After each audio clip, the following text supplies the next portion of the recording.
और hydration creatine में सबसे ज्यादा होना चाहिए।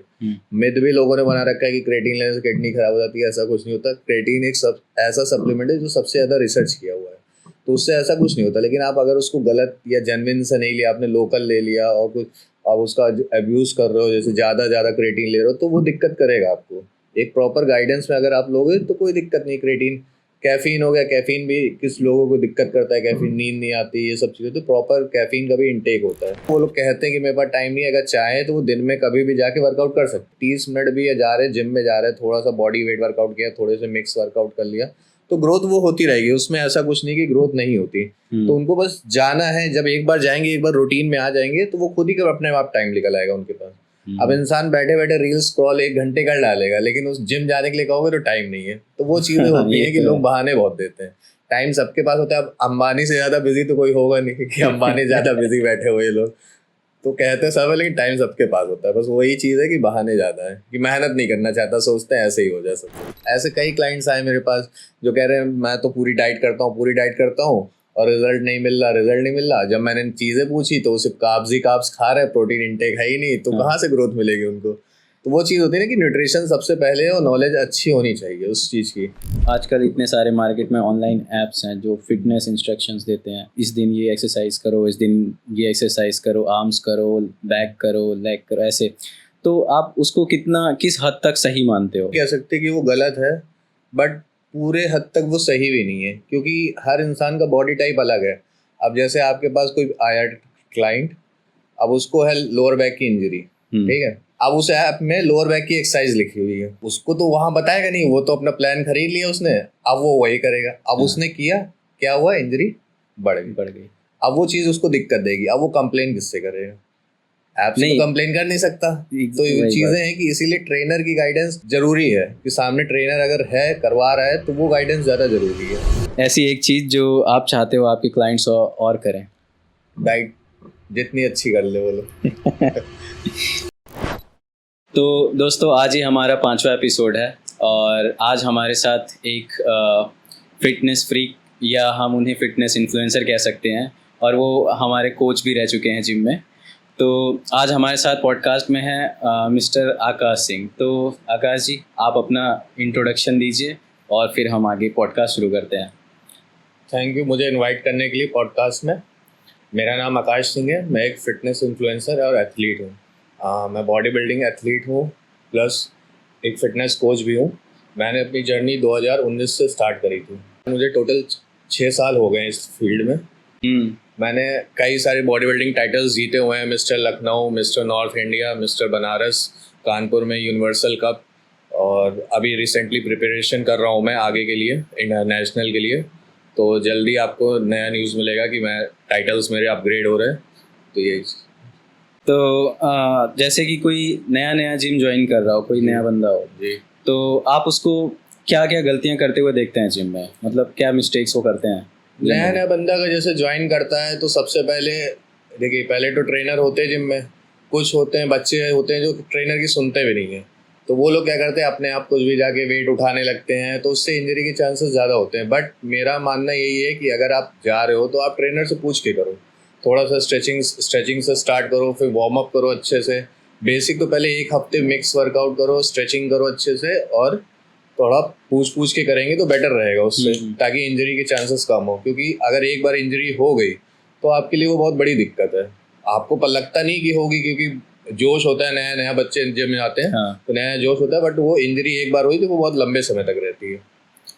तो मतलब उसके बाद वो कहाँ से स्टार्ट कर सकते हैं? मतलब जैसे वेट वगैरह उठाते हैं? वेट मतलब बेसिक से स्टार्ट करें। मिक्स वर्कआउट से हो गया, मिक्स वर्कआउट 1 हफ्ते 2 हफ्ते तक मिक्स वर्कआउट करें, फिर बेसिक वर्कआउट करें, जैसे हो गया बेंच पे डंबल ये सब चीज़ें यूज़ करें। ज़्यादा मशीनें, कोशिश करें मशीनों पे ज़्यादा काम करें। फिर धीरे धीरे अपना वेट बढ़ा सकते हैं, जैसे जैसे उनकी डाइट हो। मेन डाइट होता है कि न्यूट्रिशन अगर अच्छा नहीं तो आपकी बॉडी में पेन होगा, इंजरी के चांसेस ज़्यादा हो जाते थे। इसलिए थोड़ा सा डाइट पे पहले ध्यान दें। वर्कआउट अगर थोड़ी देर भी करेंगे तो बेटर है, लेकिन डाइट न्यूट्रिशन सबसे पहले होना चाहिए उनका।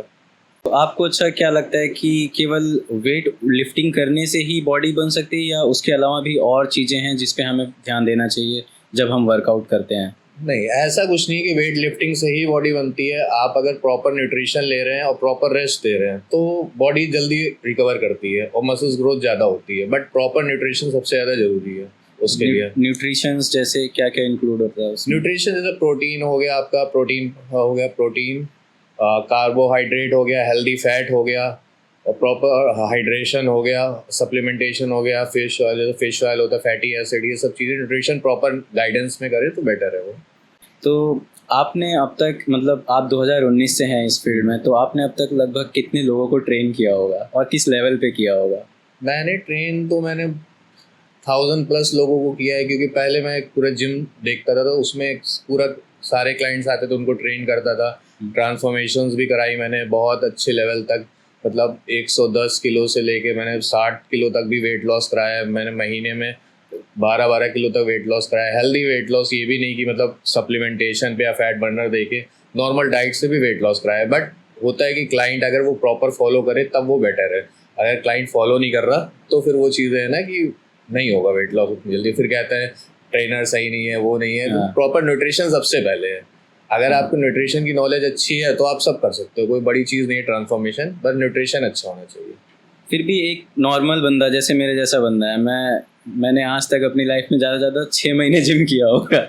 तो जैसे मैं ज्वाइन करता हूँ तो मुझे कितना टाइम लग सकता है अपने आप को ट्रांसफॉर्म करने में, एक हेल्दी रूटीन में आने के लिए? एक हेल्दी रूटीन में आने के लिए आपको मिनिमम 3 महीने तो आपको देने पड़ेंगे रूटीन में आने के लिए। बॉडी में चेंजेस आपको दूसरे तीसरे महीने से ही पता चलते हैं, बट वो एक्सट्रीम चेंजेस नहीं होंगे, बेसिक चेंजेस होंगे जो आपको लगेगा कि हाँ आप कुछ कर रहे हो और आपको दिख रहा है। तो उससे एक होता है ना कि आपको एक मोटिवेशन मिलेगा कि आगे कंटिन्यू करने के लिए, कि हाँ मैं आगे करूँगा तो हो जाएगा। जैसे मैंने ही अपनी जर्नी स्टार्ट की थी, मैं एकदम अंडर वेट था, 48 kg, जैसे मेरी हाइट 5'9" है, तो मैं अंडर वेट में था। तो मैंने 4 महीने किया तो थोड़ा थोड़ा रिजल्ट आया। बस वही रिजल्ट देख के मैंने कहा थोड़ा सा और बढ़ाता हूँ अपने आप को। थोड़ा बढ़ाते बढ़ाते बढ़ाते बढ़ाते आज इस लेवल पे हूँ। तो आपको अभी तक मतलब ऐसा लगता है कि आपका कोई सबसे बेस्ट स्टूडेंट हो या जिसको आपने सबसे बेस्ट गाइड किया हो और वो बहुत ही ज़्यादा इस टाइम पे अच्छा परफॉर्म कर रहा हो उस फील्ड में? स्टूडेंट तो सारे बेस्ट होते हैं, ऐसा नहीं है कि कोई सारे स्टूडेंट बेस्ट होते हैं, करते हैं। कुछ होते हैं डिसिप्लिन में रहते हैं, हाँ, कुछ होते हैं डिसिप्लिन में नहीं रहते हैं, लेकिन वो मेरा काम है करवाना कि उनसे कैसे उनसे करवाना है, वो डिपेंड मेरे ऊपर। मैंने रिजल्ट जिसको भी मैंने कराया है, जैसे होता है जनरल ट्रेनिंग को हम लोग कराते हैं, एक पर्सनल ट्रेनिंग, तो मेरे पर्सनल ट्रेनिंग में ऐसा कोई पर्सनल ट्रेनर मतलब ट्रेनिंग नहीं है जिसको रिजल्ट ना मिला हो। तो न्यूट्रिशन कैसे उनके अकॉर्डिंग मैं गाइड करता हूँ। जैसे अगर उनको लग रहा है कि वो इतना हार्ड नहीं फॉलो कर पाएंगे तो मैं उनको उनके अकॉर्डिंग न्यूट्रिशन देता हूँ, तो उससे वो फॉलो भी कर लेते हैं। अगर 50% भी फॉलो करें तो उनको रिजल्ट धीरे धीरे मिलता रहेगा, तो वो उसमें भी सेटिस्फाइड रहते हैं। मुझे क्या है, रिजल्ट देना है। अगर रिजल्ट देंगे तभी मेरा आगे चीज़ें सही रहेंगी। तो उस डाइट में मतलब क्या इंक्लूड होना चाहिए? जैसे प्रोटीन इंटेक चाहिए ज़्यादा हमें, तो उसमें आप डिपेंड करता है आपका गोल क्या है, उस पर जैसा गोल होगा वैसी डाइट होगी। डाइट में जैसे कोई वेजिटेरियन है उसके लिए क्या वेजिटेरियन सजेस्ट करेंगे? प्रोटीन के लिए आपको चाहिए हो गया चिक पीस हो गया, किडनी बीन्स हो गया, सोया चंक्स हो गया, पनीर हो गया, ये सब चीज़ें खा सकते हैं। बट वही है कि प्रॉपर कार्ब्स और ये सब मैनेज करना पड़ता है, माइक्रो न्यूट्रिएंट्स, ये सब चीज़ें बराबर से देख के ही वो डाइट प्लान बनाना पड़ेगा। और जो नॉन वेजिटेरियन है उसके लिए तो उनके लिए तो सोर्स है इतने सारे नॉन वेजिटेरियन के लिए। तो जैसे आजकल इतने सारे मार्केट में ऑनलाइन ऐप्स हैं जो फिटनेस इंस्ट्रक्शंस देते हैं, मतलब ये इस दिन ये एक्सरसाइज करो, इस दिन ये एक्सरसाइज करो, आर्म्स करो, बैक करो, लेग करो, ऐसे। तो आप उसको किस हद तक सही मानते हो बिना किसी रियल? गलत तो वो भी नहीं कह सकते कि वो गलत है, बट पूरे हद तक वो सही भी नहीं है, क्योंकि हर इंसान का बॉडी टाइप अलग है। अब जैसे आपके पास कोई आया क्लाइंट, अब उसको है लोअर बैक की इंजरी, ठीक है, अब उस ऐप में लोअर बैक की एक्सरसाइज लिखी हुई है। हाँ। अब उसको तो वहां बताएगा नहीं, वो तो अपना प्लान खरीद लिया उसने, अब वो वही करेगा। अब उसने किया, क्या हुआ, इंजरी बढ़ गई। अब वो चीज़ उसको दिक्कत देगी, अब वो कंप्लेन किससे करेगा? ऐप से तो कंप्लेन कर नहीं सकता। तो ये चीज़ें हैं कि इसीलिए ट्रेनर की गाइडेंस जरूरी है, कि सामने ट्रेनर अगर है करवा रहा है तो वो गाइडेंस ज़्यादा जरूरी है।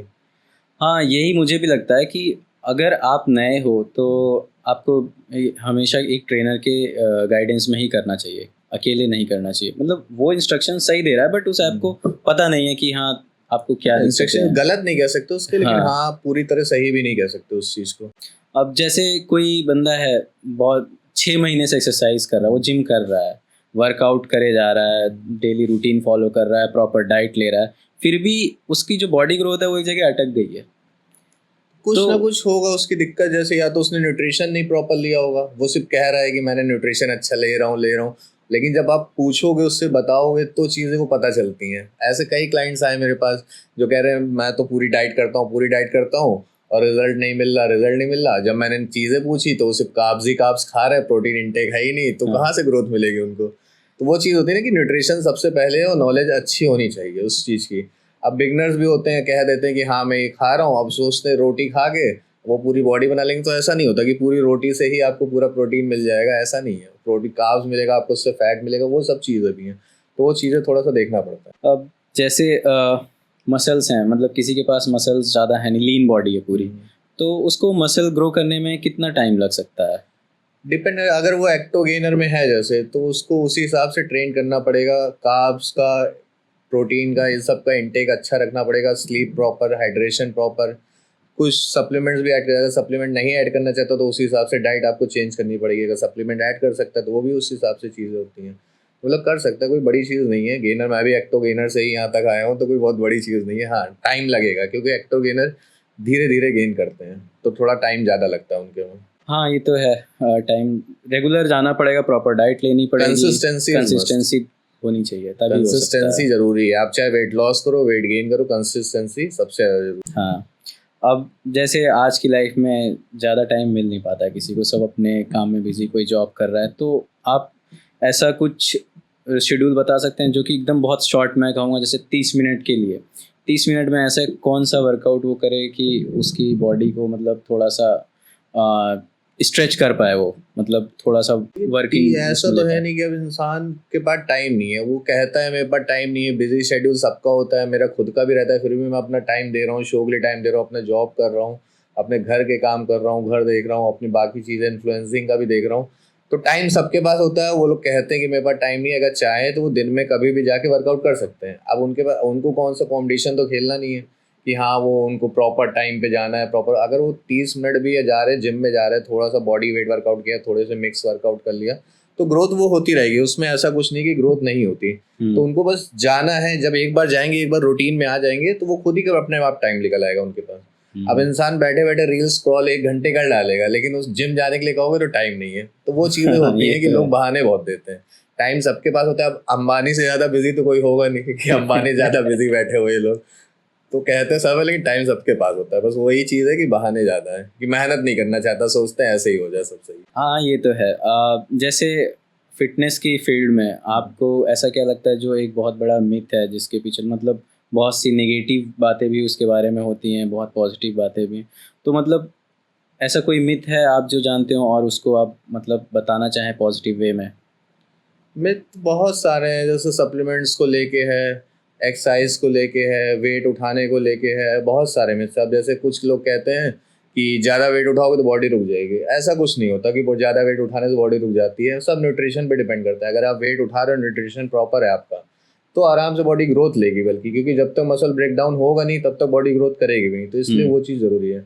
बहुत सारे और भी मिथ है कि हल्का वेट मारने से वेट लॉस होता है, ऐसा कुछ नहीं होता, सब न्यूट्रिशन पे डिपेंड करता है। अब बॉडी बिल्डिंग की फील्ड में जाएंगे तो उसमें तो बहुत सारे हैं। सप्लीमेंट्स को लेके कहते हैं कि ये सप्लीमेंट लेने से दिक्कत हो जाती है, ऐसा कुछ नहीं होता। आप प्रॉपर गाइडेंस लो, प्रॉपर जेन्युइन सप्लीमेंट लो, तो ऐसा कुछ नहीं होता। मैं भी यूज़ कर रहा हूँ, आज तक मुझे कोई दिक्कत नहीं हुई। लोग कहते हैं डब्बा खा के बॉडी बना ली, आप वही चीज़ आप खाने से खा रहे हो, आप उतना नहीं खा पा रहे हो, तो आप सप्लीमेंट पे जा रहे हो कि उसका सब्सटीट्यूट है एक तरह से वो। नहीं, जैसे मैंने कुछ लोगों को देखा है सप्लीमेंट्स लिए, प्रॉपर एक्सरसाइज की, जब तक वो रूटीन में है उस तब तक उनकी बॉडी बहुत अच्छी है, और उसके बाद वो जैसे उन्होंने ब्रेक कर दिया, मतलब रूटीन अपना 2-3 महीने के लिए छोड़ दिया, पूरा डेली रूटीन एक्सरसाइज वगैरह सब छोड़ दिया, अचानक से उनका बॉडी वेट कम हो जाता है, मसल्स जो गेन हुई रहती हैं वो भी बहुत कम हो जाएंगी। तो मुझे कभी कभी लगता है कि हाँ ये उस सप्लीमेंट्स की वजह से भी होता है। नहीं, ऐसा कुछ नहीं है। आप बिना सप्लीमेंट के करो, आप 3 महीने जम के जिम करो और जम के खाओ, प्रॉपर डाइट जो होती है वो जम के खाओ, तो उसके बाद देखिए आपकी ग्रोथ दिखेगी। आप फिर जिम छोड़ दीजिए। जब मसल ब्रेकडाउन आपका होगा ही नहीं, आप न्यूट्रिशन प्रॉपर लोगे ही नहीं, तो वो चीज़ें तो जाहिर सी बात है, जब मसल ब्रेकडाउन हो नहीं रहा तो ग्रो करेगी कहाँ से? वो तो वापस कॉन्ट्रैक्ट होकर कम होना शुरू हो जाएगी ना। तो वो चीज़ें ज़रूरी हैं कि आप प्रॉपर उस चीज़ को करो। और कंसिस्टेंसी जो है वो तो सबके साथ होता है। मैं भी अगर अभी छोड़ दूँ तो मेरी बॉडी भी खराब हो जाएगी, कोई वो चीज़ नहीं है। वो मिथ ही है एक तरह से, लोगों ने बना रखा है कि सप्लीमेंट का ऐसा कुछ नहीं होता। जो आप फूड से ले रहे हो वही चीज़ आपको सप्लीमेंट के उसमें मिल रहा है, क्योंकि फूड आज के टाइम में प्रॉपर है नहीं, सब में कुछ ना कुछ मिलावट है। इन सब चीज़ों में अब पता नहीं रहता हम लोग को, हम लोग तो मार्केट में ही लेते हैं, सब कहते तो हैं सही है, लेकिन ऐसा कुछ होता नहीं है। तो इस वजह से है कि अगर आप प्रॉपर लोगे करोगे तो आपको रिजल्ट मिलेगा, छोड़ दोगे तो वापस ऐसे ही हो जाओगे। वो किसी के साथ भी है। तो मैंने बहुत लोगों को देखा है कि वर्कआउट स्टार्ट करने से पहले मतलब कोई क्रेटीन ले रहा है, कोई सॉल्ट ले रहा है, तो और कुछ लोगों को देखा है कैफीन लेते हुए भी मैंने। तो आप उस बारे में क्या सोचते हैं, मतलब वो सही है लेना या फिर नहीं सही है? ये बिगनर है अगर इंसान, जैसे पहली बार जिम आया और उसने यही उस तुरंत ही शुरू कर दिया, तो वो चीज़ तो सही नहीं है, क्योंकि आपके अंदर अंदर जरा स्ट्रेंथ ही नहीं है, तो आप उस चीज़ का यूज़ कैसे करो, बॉडी में यूटिलाइज होगा कैसे वो। तो सबसे बड़ी चीज़ है कि बिगनर्स को तो थोड़ा ये 1-2 महीने अवॉइड ही करना चाहिए इन सब चीज़ों को। तो वो बेटर है कि, और अगर लेना गलत नहीं है, अगर आप उस चीज़ को पुश कर सकते हो तो आप लो। अब जैसे क्रेटीन है बिगनर के लिए, तो क्रेटीन कोई मतलब, अगर आप वेट उठा रहे हो अच्छा, तो आप मसल ब्रेक डाउन करोगे, और हाइड्रेशन क्रेटीन में सबसे ज़्यादा होना चाहिए। मिथ भी लोगों ने बना रखा है कि क्रेटीन लेने से किडनी खराब हो जाती है, ऐसा कुछ नहीं होता। क्रेटीन एक ऐसा सप्लीमेंट है जो सबसे ज़्यादा रिसर्च किया हुआ है, तो उससे ऐसा कुछ नहीं होता। लेकिन आप अगर उसको गलत या जेन्युइन से नहीं लिया, आपने लोकल ले लिया और कुछ आप उसका अब्यूज़ कर रहे हो, जैसे ज़्यादा क्रेटीन ले रहे हो, तो वो दिक्कत करेगा आपको। एक प्रॉपर गाइडेंस में अगर आप लोगे तो कोई दिक्कत नहीं। क्रेटीन, कैफीन हो गया, कैफीन भी किस लोगों को दिक्कत करता है, कैफीन नींद नहीं आती, ये सब चीज़ें, तो प्रॉपर कैफीन का भी इंटेक होता है, तो वो चीज़ अच्छी। और सॉल्ट को हो गया, तो सॉल्ट तो चीज़ें बाहर की हैं, वो बॉडी बिल्डिंग लाइन की है, तो वो बिना गाइडेंस के तो वो कभी नहीं करना चाहिए, कभी भी नहीं करना चाहिए। जो अगर गाइडेंस, लोग यूट्यूब देख देख के सब चीज़ें कर रहे हैं, लेकिन उनको लॉन्ग टर्म इफेक्ट बहुत गंदा मिलने वाला है उस चीज़ से। तो इसलिए गाइडेंस में रहेंगे तो बेटर रहेगा, वरना तो फिर दिक्कत तो होती है हर चीज़ से। तो मतलब उसके क्या क्या साइड इफ़ेक्ट्स हो सकते हैं? अभी तो आपने उसके पॉजिटिव बता दिए, मतलब पॉजिटिव क्या है उसके, और नेगेटिव्स क्या हैं? सॉल्ट के तो बहुत सारे नेगेटिव इफेक्ट हैं। अब हार्मोन इम्बैलेंस हो सकता है आपका, माइंड से डिस्टर्ब हो सकते हैं, लीवर डैमेज हो सकता है, किडनी में इशू आ सकता है, तो ये सब चीज़ें बहुत सारे इफेक्ट्स हैं। तो इसके लिए अगर जो यूज़ कर रहा है तो उसको प्रॉपर मेडिकेशंस होते हैं, प्रॉपर सेफ्टी होती है, प्रॉपर डाइट होती है उसकी, प्रॉपर हर एक चीज़। वो फिटनेस फील्ड से अलग है, वो फिर वो बॉडी बिल्डिंग के फील्ड में आ जाता है। बॉडी बिल्डिंग की फील्ड बहुत बड़ी है, तो इसलिए प्रॉपर नॉलेज और गाइडेंस बहुत ज़रूरी है उस चीज़ के लिए। और अगर आप प्रॉपर रूटीन आप कर सकते हो, प्रॉपर एक डाइट फॉलो कर सकते हो, तो ही उन सब चीज़ों पे जाएँ तो बेटर रहेगा।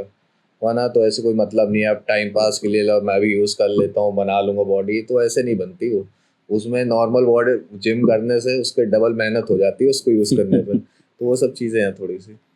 तो आप जैसे कह रहे हैं बॉडी बिल्डिंग, तो बॉडी बिल्डिंग में अगर कोई एज अ करियर कोई सोचे कि मैं अब मुझे बॉडी बिल्डिंग स्टार्ट करनी है, तो वो कहाँ से स्टार्ट करेगा? उसे क्या क्या प्रिकॉशंस लेने पड़ेंगे, क्या क्या डेली रूटीन में एक्सरसाइज इन्वॉल्व करनी पड़ेंगी, और कितना टाइम उसे देना पड़ेगा उस फील्ड में पूरी तरह से जाने के बॉडी लिए? बिल्डिंग में आने के लिए सबसे पहले तो आपको 2-3 साल तो ऐसे ही ट्रेन करना पड़ेगा, एकदम हार्ड तरीके से ट्रेन करो, अपने आप को नेचुरल पुश करो। उसके बाद आप बॉडी बिल्डिंग का सोचो। करियर तो बहुत बड़ा है उसमें, बट वही डिपेंड करता है कि आप उसको कैसे ले रहे हो। आप टाइम पास के उसमें कर रहे हो, थोड़े टाइम कर रहे हो फिर छोड़ रहे हो, तो वो करियर में नहीं कहलाएगा। करियर वही है कि आप उसको पैशनेट होके कर रहे हो, अच्छे से एकदम मन लगा के प्रॉपर अच्छे से, तो वो बढ़िया है करियर। करियर के उसमें अच्छा है। बॉडी बिल्डिंग में काफ़ी टाइम देना पड़ता है। समझ लीजिए नेचुरल ट्रेन करने में आपको, जब तक नेचुरल आपका पुश एक्सट्रीम पे ना हो तब तक आप बॉडी बिल्डिंग में तो ना ही उतरो, बेटर है। हाँ, नेचुरल बॉडी बिल्डिंग आप करना चाहो तो वो भी है, लेकिन आज के टाइम में नेचुरल तो मुझे नहीं लगता कुछ ऐसा कुछ है, लेकिन हाँ हो भी सकता है। कुछ चीज़ें मिथ में है, कुछ चीज़ें हाइड भी रहती हैं, हाँ, तो उस चीज़ को थोड़ा सा अलग ही रखते हैं तो बेटर ही रहता है वो सब चीज़ें। जैसे अब आपकी ही बात करते हैं, आप इतने सारे कॉम्पिटिशन्स में पार्टिसिपेट करते रहते हैं, तो आपकी स्ट्रेटजी क्या रहती है? आप कहाँ से स्टार्ट करते हो? कैसे उस पार्टी जो जैसे इवेंट होने वाला है उसके बारे में पता कहाँ से लगाते हो आप? उसमें एनरोल कैसे करते हो और फिर उसको मतलब एग्ज़ीक्यूट कैसे करते हो आप? एनरोल करना और पता करना तो वो तो ऑनलाइन के थ्रू हो जाता है, बाकी कोच बताते हैं हमारे, और हो गया बाकी ऑनलाइन देख लेता हूँ, बाकी उन नंबर हम लोग के पास होते हैं जो फेडरेशन कराती है, उनसे कांटेक्ट में रहते हैं, तो उससे ज़्यादा। अब रही बात प्रिपरेशन की, तो पहले उस टाइम की कंडीशन हम लोग की क्या चल रही होती बॉडी की वो देखते हैं। अगर मसल्स लॉस हो चुका होता है तो उसको वापस रिगेन करते हैं, गेनिंग करते हैं, प्रॉपर क्लीन गेनिंग।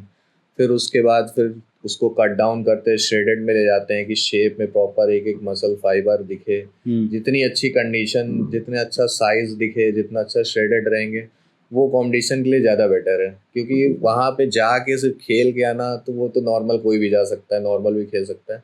तो उसके लिए मेहनत तो बहुत लगती है, बट हाँ शेड्यूल थोड़ा हेक्टिक हो जाता है। बट एक बॉडी बिल्डर खुद ही डिसिप्लिन में रहता है तो वो हेक्टिक उसके लिए क्या है, वो तो फिर कर ही लेगा, क्योंकि वो इतने टाइम से कर रहा है, कंसिस्टेंसी में है वो, तो कर सकता है। अब जैसे मेरा ही हो गया, अब मैं सुबह 5 बजे उठता हूँ, आज से नहीं उठ रहा हूँ, मुझे हो गया 5-6 साल 5 बजे उठते हुए।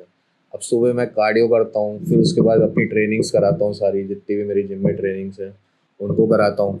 फिर उसके बाद मैं अब फ्री होके फिर अपना स्ट्रेंथ वर्कआउट करता हूँ, कार्डियो करता हूँ, थोड़ा बहुत एब्स एब्डोमेन जो होता है।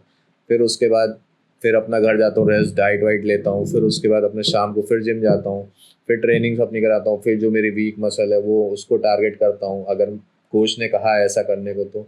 वरना फिर जितना टाइम कोशिश करता हूँ ज़्यादा से ज़्यादा रेस्ट मिले, बट रेस्ट तो नहीं मिल पाता। लेकिन हाँ कोशिश ये है कि रेस्ट मिले, और न्यूट्रिशन तो टॉप पे रहना चाहिए उस टाइम, क्योंकि सबसे ज़्यादा न्यूट्रिशन ही उस टाइम काम आता है। तो आप जब रेस्ट की बात कर रहे हैं तो आप कितना रेस्ट देते हैं अपनी बॉडी को, कितने घंटे का रेस्ट देते हैं? वैसे रेस्ट तो 6 से 8 घंटे का चाहिए, सबसे ज़्यादा जरूरी 6 से 8 घंटे का रेस्ट हो।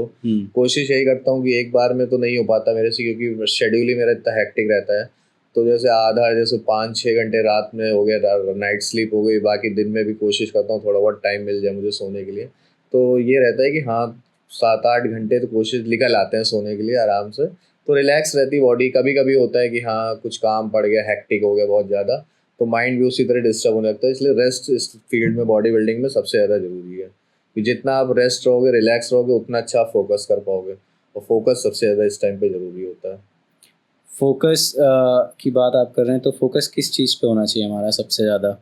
फोकस हमारा होना चाहिए गेम पे, अपनी कंडीशनिंग पे, डाइट पे, प्रॉपर एक्सरसाइज पे, रिकवरी पे, हाइड्रेशन, सप्लीमेंटेशन, हर चीज़ इस टाइम पे समझ लो, हर चीज़ पे फोकस होना ही चाहिए। क्योंकि बिना फोकस के इस टाइम आप कर ही नहीं। अगर कोई भी चीज़ मिस हो रही है तो आपके रिजल्ट्स में ही दिक्कत आएगी।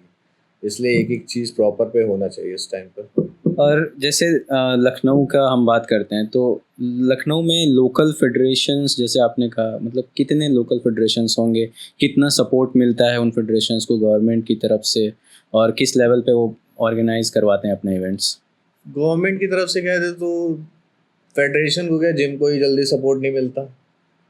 लॉकडाउन में ही आपने देखा, सबसे पहले जिम बंद हुए और सबसे लेट में ही जिम खुले। तो ये चीज़ है कि सपोर्ट तो गवर्नमेंट से तो बहुत कम ही है। फेडरेशन तो बहुत सारे हैं, कई जिम वाले कराते हैं, कई 1-2 फेडरेशन है वो भी कराती हैं, बाहर भी हैं कई सारी फेडरेशन कराती हैं। तो ये कह सकते हैं कि हाँ फेडरेशन हैं, अच्छे हैं, लोग खेलने भी आते हैं, बहुत सारे एथलीट्स आते हैं, बाहर से भी आते हैं, तो वो अच्छा है।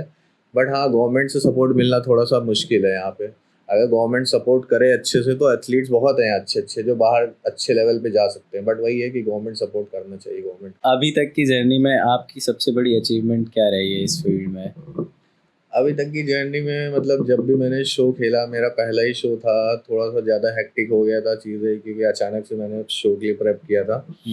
तो उसमें वेट लॉस मुझे बहुत जल्दी जल्दी करना पड़ा। तो मैं तो कहता हूँ मेरी पहली अचीवमेंट वही थी जो मैं पहली बार स्टेज पे गया। पहली बार जब स्टेज पे गया बहुत नर्वस था, गलतियाँ भी मैंने बहुत सारी करी। मतलब स्टेज पे होता ना एक एक्टिवनेस होनी चाहिए, बहुत हेक्टिक हो गया तो मैं एक्टिव भी नहीं था, तो पीछे रह जा रहा था पोजिंग करने में, हाथ मेरा पीछे किसी के है, दिख नहीं रहा प्रॉपर जज को। तो वो सब चीज़ें गलतियाँ हुई, उससे मेरी प्लेस तो थोड़ी ऊपर नीचे हो गई। बट धीरे धीरे वो चीज़ें भी सही हुई, फिर अचीवमेंट हुई, फिर मैंने खेला, पूर्वांचल खेला पहले, फिर यूनिवर्सल कप खेला, फिर उसके बाद मैं गया लखनऊ खेलने। लखनऊ में फिर जब तीसरे चौथे शो पे आया तब तक मेरी काफ़ी चीज़ें सही हो गई थी। तो गोल्ड मेडल मेरा पहला जो पड़ा था वो तीसरे शो में बनारस में ही पड़ा था। उसके बाद फिर लखनऊ में पड़ा, फिर दोबारा लखनऊ में पड़ा, फिर नॉर्थ इंडिया गया खेलने में आगरा में, जहाँ पे अच्छे अच्छे एथलीट्स आते हैं, पंजाब हरियाणा इन सब के आए थे। तो उसमें भी मेरी 3rd प्लेस पड़ी। बट मैं खुश था कि मतलब उनके बीच में अगर मैं 3rd प्लेस ला रहा हूँ तो मैं आगे भी बहुत अच्छा परफॉर्म कर सकता हूँ। तो वो क्या बहुत ज़्यादा अच्छे लेवल पे परफॉर्म कर रहे थे? हाँ वो सब पुराने एथलीट्स थे, काफ़ी टाइम से खेल रहे थे, मैं नया नया था, ज़्यादा 2 साल हुए थे मुझे खेलते हुए। तो मुझे लगा कि हाँ, अगर मैं इस लेवल पे भी आगे थर्ड प्लेस ला सकता हूँ तो मैं आगे भी अच्छा परफॉर्म कर सकता हूँ। ये चीज़ें हैं कि हाँ, मतलब अचीवमेंट मेरे लिए हर एक शो मेरे लिए अचीवमेंट ही था। भले मेरी प्लेस नीचे आए हो या फर्स्ट आई हो, मेरे लिए हर शो एक अचीवमेंट। और जैसे आप इंस्टाग्राम पे हैं, आपके कितने फॉलोअर्स हैं? आई थिंक आपके मोर देन 500 या 1000 से ज़्यादा हैं। तो आपको किसी तरह के स्पॉन्सर्स वगैरह मिलते हैं? हाँ, मतलब आप अभी प्रोडक्ट्स। मैं शूट्स वीडियोस तो मैं बहुत पहले से डालता था, बट एक होता है ना जो मैंने बताया स्टार्टिंग में, कंसिस्टेंसी सबसे ज़्यादा ज़रूरी है। वो चाहे आप किसी फील्ड में भी ले लो, कंसिस्टेंसी है तो अच्छा है। तो रिसेंटली अभी मैंने स्टार्ट किया, 3-4 महीने हुए, तो मैं कंसिस्टेंसी में मतलब कंसिस्टेंट हूँ उसमें वीडियोस डालने में। तो मुझे कई सारी कंपनियों ने कोलैब भेजे, मतलब स्पॉन्सर तो नहीं कह सकते, हाँ कोलैब दिए, प्रोडक्ट्स दिए, उसका एडवर्टाइजमेंट किया। अभी रिसेंटली मुझे उसी कंपनी, एक पुरानी जिनका मैं कोलैब कर रहा था, उन्होंने ही पूरा मेरा कॉम्बिनेशन का स्टैक भेजा है, जिसमें प्रोटीन हो गया, क्रेटीन, सबका प्री वर्कआउट, ग्लूटामाइन, मतलब सारी चीज़ें दी। और मुझे प्रेप करने के लिए कहा कि आप अच्छे से प्रेप करो। बाकी धीरे धीरे आगे अगर ऐसे ही कंसिस्टेंट रहूँगा तो आगे भी चीज़ें अच्छी रहेंगी, स्पॉन्सरशिप भी मिल जाएगी, कोई बहुत वो चीज़ नहीं। लेकिन हाँ, कंसिस्टेंसी बहुत ज़रूरी है हर चीज़ में, चाहे बॉडी बिल्डिंग ले लो, अब चाहे इन्फ्लुएंसिंग ले लो। अगर इन्फ्लुएंसिंग में भी कंसिस्टेंसी नहीं है तो आपका ब्रेक हो जाएगा, अकाउंट ही नीचे पहुंच जाएगा। तो जैसे ये प्रोडक्ट्स बनाती हैं कंपनियां, प्रोटीन बनाती हैं, क्रेटीन बनाती हैं, और तरह तरह के बॉडी फिटनेस से रिलेटेड मतलब प्रोडक्ट्स बनाती हैं। तो आप इनमें सबसे बेस्ट कंपनी किसे मानते हैं, जो मतलब रियली बहुत ही अच्छा काम कर रही है इस फील्ड में? और सबसे वर्स्ट, सबसे बेकार कौन सी कंपनीज हैं जो सिर्फ पैसे के लिए काम कर रहे हैं ये चीज़ तो मैं नहीं कह सकता है, मैं किसी कंपनी की बुराई भी नहीं कर सकता, ना किसी कंपनी को अच्छा कह सकता हूँ, क्योंकि अगर मैं इसको कहूँगा तो वो हो जाएगी, आगे चीज़ मेरे लिए ही खराब। तो इसलिए मैं किसी को बेस्ट नहीं कह, जो अच्छा रिजल्ट दे रही है, अच्छा ग्रोथ कर रही है, सारी कंपनी अच्छा ग्रोथ कर रही है। अब हर कंपनी अगर मार्केट में आ रही है तो वो अच्छे के लिए ही आती है। ये? हाँ, धीरे धीरे होता है, कुछ कंपनी अपना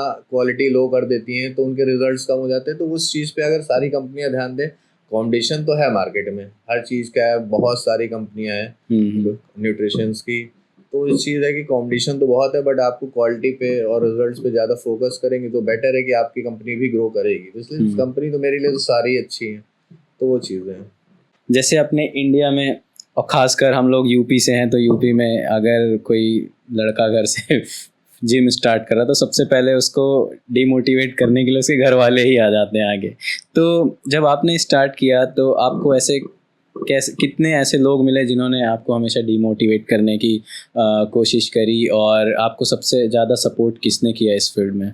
मतलब डीमोटिवेट करे, जब मैं मतलब बताया था मैं अंडरवेट में था जब मैं जिम स्टार्ट किया, तो हर कोई फ्रेंड से लेके फैमिली से लेके हर कोई यही कहता था कि क्या जा रहे हो जिम में, हड्डियां घिस रहे हो, मसल्स तो है नहीं, कुछ होगा नहीं। धीरे धीरे सपोर्ट की बात करें तो सपोर्ट तो सबसे ज़्यादा मुझे मम्मी से मिला। मम्मी ने सबसे ज़्यादा सपोर्ट किया, डाइट से हो गया। अगर पॉजिटिव में देखें तो सिर्फ मम्मी ने ही किया सपोर्ट। घर वाले भी थोड़ा बहुत बोलते थे कि उनको चाहिए कि हाँ बच्चे जॉब करे अच्छे हाँ। से, पैसे वो करे।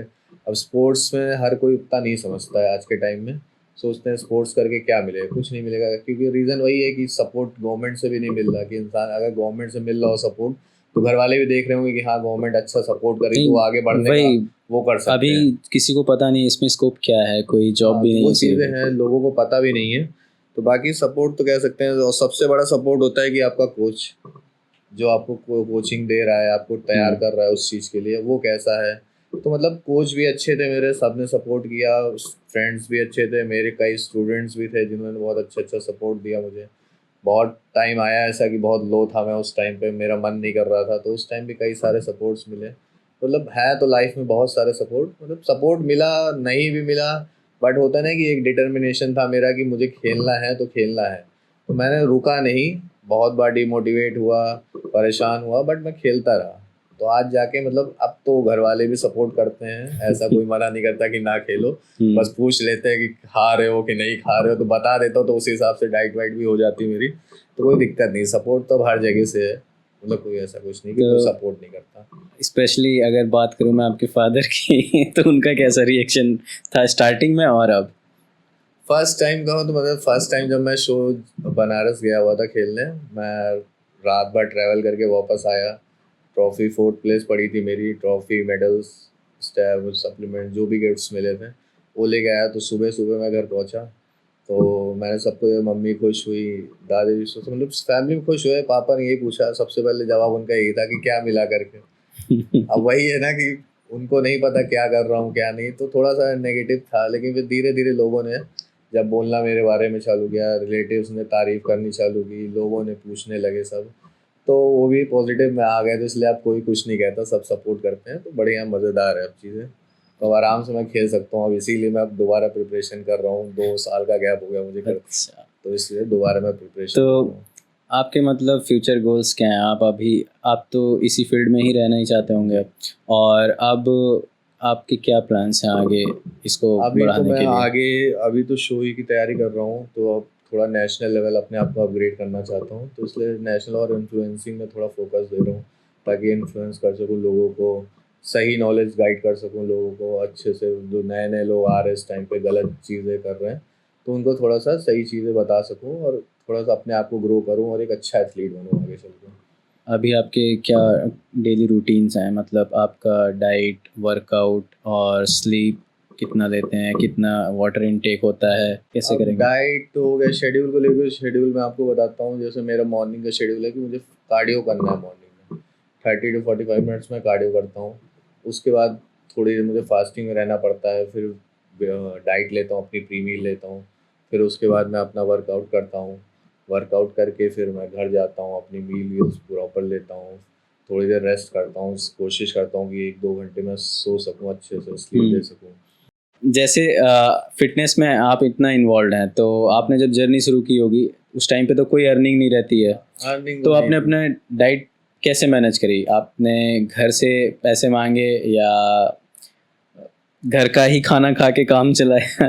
मतलब हाँ, स्टार्टिंग में अर्निंग नहीं थी, तो कह सकते हैं हाँ, काफ़ी कम अर्निंग, मतलब अर्निंग तो मैंने स्टार्ट कर ही दी थी। मैं जॉब करता था, फिर मैंने ट्रेनिंग लेना भी चालू किया धीरे धीरे।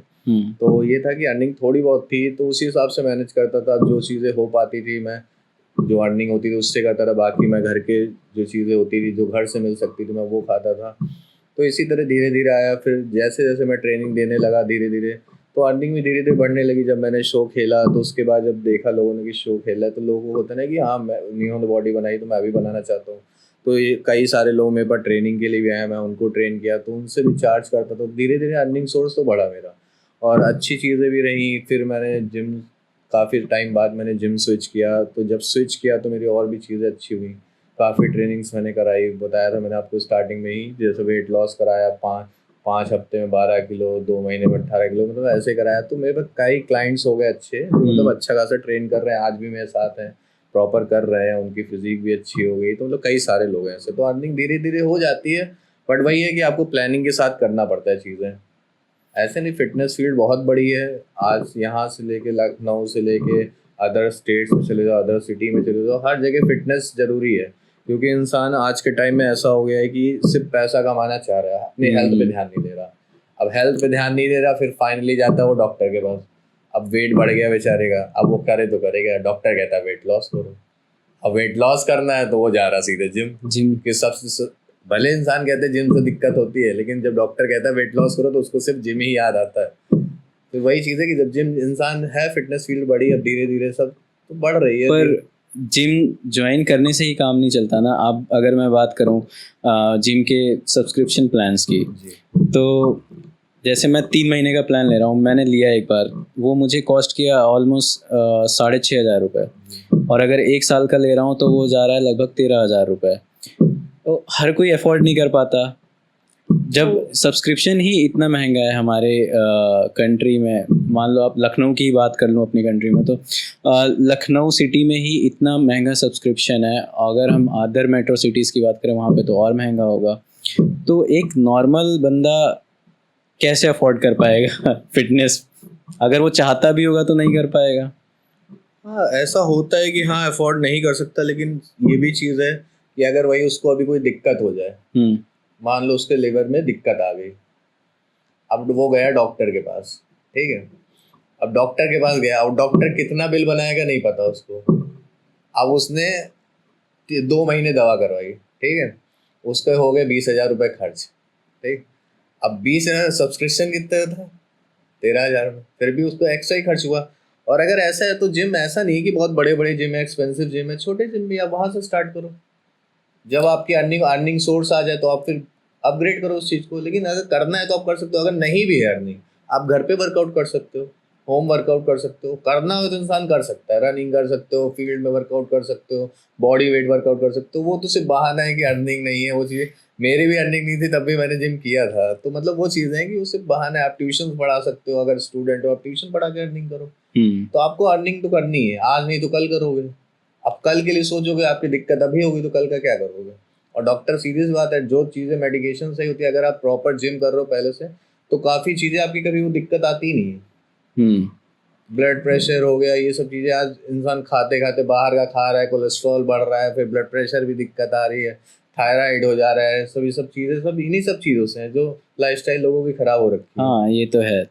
अब जैसे हम अर्निंग की बात करें, आप जिम में हो इतने सालों से, तो एक जो जिम ट्रेनर होता है या कोच होता है उसका क्या अर्निंग हो सकता है? मतलब पर मंथ कितना अर्न कर पाता है या पर ईयर कितना वो ग्रॉस इनकम अर्न कर पाता है? ऐसा कोई वो नहीं है कि अब ट्रेनर है तो थोड़ा ही अर्न कर सकता है। ट्रेनर के ऊपर सीधी सी चीज़ है कि ट्रेनर जितना चाहे वो उतना अर्न कर सकता है। नहीं। बट ये है कि उसकी नॉलेज कैसी है, वो कैसे ट्रेनिंग दे रहा है, रिजल्ट्स दे रहा है। अब जितने अच्छे आप रिजल्ट दोगे उतने ज़्यादा लोग आपको अप्रोच करेंगे। तो वही हाँ। चीज़ है कि अर्निंग तो हो सकती है, हाँ फिक्स्ड इनकम नहीं होती है। अगर आप जॉब कर रहे हो तो फिक्स होती है, फिक्स उतनी नहीं होती है हम लोग की इनकम, वो तो मैं मानता हूँ। लेकिन आप ट्रेनिंग के थ्रू अपन कर सकते हो, ऑनलाइन हो गया, ऑफलाइन हो गया, होम ट्रेनिंग हो गया, बाकी हो गया एडवर्टाइजमेंट्स भी हो गया। अब तो इन्फ्लुएंसिंग में भी जिम वाले सब आ रहे हैं। तो धीरे धीरे मतलब अर्निंग सोर्स तो बहुत है, बट आपकी डिपेंड करता है आपकी कैपेबिलिटी कितनी है, नॉलेज कितनी है, इन सब चीज़ों पे डिपेंड करता है। मतलब अर्निंग अब जैसे बाकी फील्ड में भी है, कंपटीशन हर जगह है, तो अर्निंग तो सोर्स है नहीं, बट करना है। अर्निंग मीन्स जैसे आपको, अब ऐसा तो नहीं कि हमेशा आपको अपनी फैमिली को भी तो सपोर्ट करना होता है ना। सबसे ज़्यादा इम्पोर्टेंट तो फैमिली फैमिली ही है। अगर हम उन्हें ही नहीं सपोर्ट कर पाएंगे तो ज़्यादा प्रॉब्लम हो जाएगी ना। नहीं, तो ऐसा नहीं है कि मतलब आप सपोर्ट नहीं कर सकते। मैं भी कर रहा हूँ, सपोर्ट भी कर रहा हूँ, अपना शो भी खेल रहा हूँ। मतलब जैसे आप नॉलेज रखोगे अर्निंग आपकी उतनी ज़्यादा होगी। सीधी चीज़ है, आप मतलब ये पूरा डिपेंड करता है कि आप किस तरह से केपेबल ट्रेन आप कर रहे कितने हो, हो कि कितना आप अर्न कैपेबल कर हो। सकते हो। हाँ, कितना अर्न कर कुछ पा रहे हो। लोग सिर्फ ट्रेनिंग ही कराते रह जाते हैं, अपने आप को अपग्रेड नहीं करेंगे तो कहाँ से होगा। अब जैसे इंसान जॉब भी करता है तो उसके लिए पढ़ाई करता है। सबसे पहले पढ़ाई करके वो जॉब करने जाता है, फिर उसको नॉर्मल जो भी पैकेज मिलता है। सेम चीज़ यहाँ भी है, आप इसकी पढ़ाई करो। जितना आप पढ़ोगे उतना अच्छा आप अपग्रेड होगे, और जितना अच्छा आप रिजल्ट दोगे उतने धीरे धीरे आपके अर्निंग बढ़ेगी। तो जैसे अगर आपसे मैं पूछूं किसी को जिम स्टार्ट करना हो अपना, लेट सपोज आपको ही करना है, आपका कोई ऐसा प्लान है कि आपको आगे चल के अपना जिम स्टार्ट करना है, और अगर स्टार्ट कर रहे हैं आप तो उस पर कितना एक्सपेंस आप इन्वेस्ट करेंगे, कितना मतलब इक्विपमेंट्स कहाँ से मंगाएंगे, और कौन से इक्विपमेंट्स होते हैं जो सबसे बेस्ट होते हैं अभी के टाइम पे? इक्विपमेंट तो सारे बेस्ट होते हैं। अब आप डिपेंड करता है आपका बजट क्या है इन्वेस्ट जिम स्टार्ट करने का। सबसे मेन चीज़ तो बजट है। बजट के हिसाब से देखा जाता है। अब इंडियन इम्पोर्टेड कई सारी मशीनें होती हैं, एक्सपेंसिव भी बहुत होती हैं। अब जितना पैसा लगा दो जिम में कम ही लगता है वैसे तो। जितना ज़्यादा लगा दो आप, जितना आप करोड़ों तक भी जाओगे तो उतने में भी जिम खुलता है आज के टाइम में। तो डिपेंड करता है आपका बजट कितना है, फिर उस हिसाब से चीज़ें करी जाती हैं। अगर बजट है आपका अच्छा तो आप इम्पोर्टेड मशीन्स में जा सकते हो। नहीं है बजट तो आप छोटे जिम से स्टार्ट कर सकते हो, इंडियन मशीन से स्टार्ट कर सकते हो। बट मशीन की क्वालिटी एक जिम वाला ही समझ पाएगा, ट्रेनर ही समझ पाएगा। आप नया बंदा कोई जाएगा जिम खोलने के लिए तो क्वालिटी पे नहीं होगा, फिर कंपनियां उनको ठगी लेंगी सीधे से और उनके पैसे जाएंगे खराब। फिर बाद में लगेगा कि मैंने खराब कर दिए पैसे, फिर जिम बंद कर देते हैं लोग। इसी वजह से लॉस भी होता है। ऐसा नहीं है कि जिम में प्रॉफिट ही है, जिम में लॉस भी बहुत सारे हैं। तो डिपेंड करता है कि चला कौन रहा है, कैसे चला रहा है, तो वो सब चीज़ें। तो अब हम एक रैपिड फायर क्वेश्चन आंसर खेल लेते हैं। मैं आपसे वन लाइनर क्वेश्चन पूछूंगा, आपको इमीडिएट उसका आंसर देना है एक शब्द में। वर्कआउट से पहले आप क्या खाते हो? डिपेंड करता है आपका गोल क्या है। आप गेनिंग कर रहे हो तो आप बनाना, ओट्स, कार्ब्स इनटेक कर सकते हो। वेट लॉस कर रहे हो तो आप फाइबर से थोड़ा प्रोटीन इनटेक कर सकते हो। इसमें अगर कार्डियो या वेट में से कोई एक चूज करना हो, कौन सा चूज करेंगे आप? दोनों ही जरूरी है, चूज करने जैसा कुछ नहीं है। हाँ लेकिन ये है कि कार्डियो भी जरूरी है और स्ट्रेंथ भी जरूरी है। वर्कआउट का बेस्ट टाइम मॉर्निंग या इवनिंग? जब आपके पास टाइम हो। एक एक्सरसाइज जो हर किसी को करनी चाहिए? स्ट्रेचिंग सबसे पहले। ऐसी एक चीज़ जो आप चाहते हो आपके क्लाइंट्स और करें? डाइट जितनी अच्छी कर ले वो लोग। फेवरेट रिकवरी हैक क्या है? स्लीप और हाइड्रेशन। जिम का मोस्ट एसेंशियल इक्विपमेंट क्या है अकॉर्डिंग टू यू? सारे इक्विपमेंट एसेंशियल है, ऐसा कुछ नहीं कह सकते मोस्ट यही एसेंशियल है, सारे जरूरी होता है। फिटनेस का मतलब आपके लिए क्या है? सिर्फ एक हेल्दी लाइफस्टाइल। चलो ठीक है, तो आज हम अपना पॉडकास्ट यहीं पे रैप अप करते हैं गाइस। आज के लिए इतना ही, फिर मिलते हैं नेक्स्ट एपिसोड में किसी नए फिटनेस इन्फ्लुएंसर या किसी और व्यक्ति के साथ। Thank you.